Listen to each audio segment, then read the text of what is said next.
So we just got one of the best and most comprehensive updates on taxes in the UAE, specifically on corporate taxes for businesses in the UAE or for businesses that are owned by people from the UAE. So this update was 3 hours long, 3.5 hours long, and I watched the entire thing, and instead of going over the entire 3 hours, I'm going to give you the top parts that you should know so that I can save you 3.5 hours of your life and you can just go on your way within hopefully under 10 minutes. The very first thing that you should know is if you have a company in another country, what does that mean? Well, it's very straightforward, and unfortunately, a lot of people don't know this, but because you have a company in another country, it doesn't mean that it is not subject to UAE corporate taxes. One very common misconception is if you have a company in the US, for example, you have a US LLC, you might think that it is not subject to the UAE regulations and UAE corporate tax, but actually it is if it is effectively controlled and managed from the UAE. So to give you a really basic example, let's say you own a UAE company, right? You're the only owner, and then your UAE company or you as an individual own a US LLC. Don't think that that US LLC has nothing to do with Dubai. Actually, it's recognized in the UAE. It should be registered for corporate tax and it should comply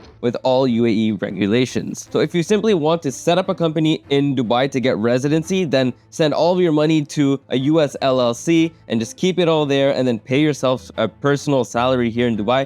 Technically, this is not the correct way to do it because that US LLC actually should be seen as a Dubai company. Now, the next thing you want to know is corporate tax and corporate tax registration. This is mandatory to do. And if you registered your business in 2023, you don't have to register your business within 3 months because, of course, it's been way more than 3 months. Here's the actual table based on when you have to register for corporate tax. The next thing you need to know is what is the corporate tax rate? It is still 9%. Now, this corporate tax is something that only needs to be paid if your company is not a small business. And I'm going to go over this just in a little bit, so please be patient with me. But in most cases, a lot of people will not pay anything in corporate tax, at least for the next couple of years.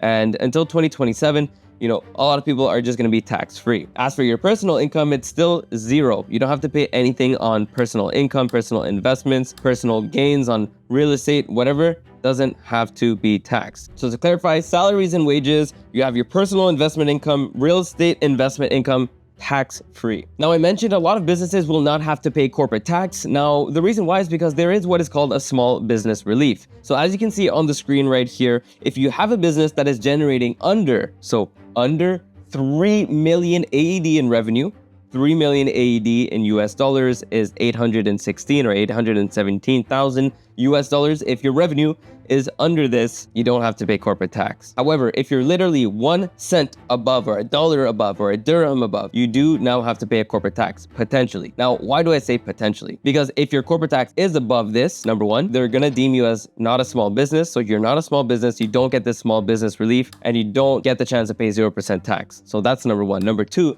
they're gonna look at your net income. So please keep in mind, I first said revenue of 3 million, right? Now I'm saying net income. So if your revenue is over 3 million, they'll say, okay, let's look at their net income. Now, what are they looking at your net income level? They're looking at how much money you're making as well here, right? So the amount exactly that they care about is 375,000 dirhams, or in US dollars, 102,000 US dollars. Let's just make it very simple. Let's say your revenue was $1 million, okay? You're not a small business. So now they're gonna say, let's look at his net income or her net income. And let's say your net income was 200,000 US dollars after all of your expenses, salaries, wages, whatever, right? And you're left with 200,000. Well, the first 375,000 dirhams or 102,000 US dollars will be tax-free. However, everything above that will not be tax-free. So in this case, where you have 200,000 US dollars in net income, subtract the first tax-free amount of 102, you're left with 98,000 in net income.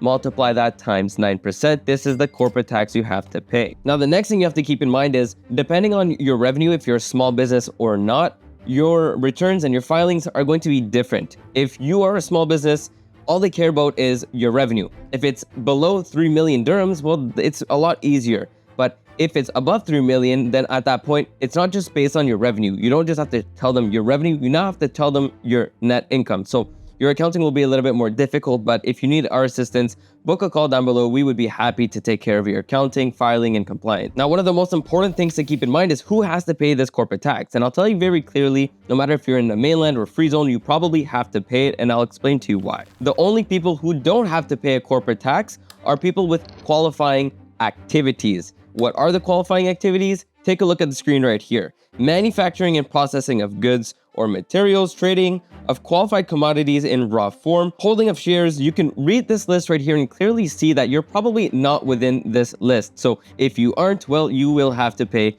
a corporate tax. So it doesn't matter if you're a free zone company that's selling services to someone outside of the UAE or inside of the UAE, there's no difference. Corporate tax is still applicable for you. And you still need to register for corporate tax. You still have to do all the compliance. Even if you don't have to pay it, because again, like I said, most people, they don't have revenues exceeding 3 million dirhams, so they don't even have to pay corporate tax, but you still have to be fully compliant. Now, one more really important thing to keep in mind is, let's say you do have a company and it's going to have revenues exceeding 3 million. Don't think you're smart and try to set up 3 different companies where you own all of them and think that you won't pay taxes because they're different companies.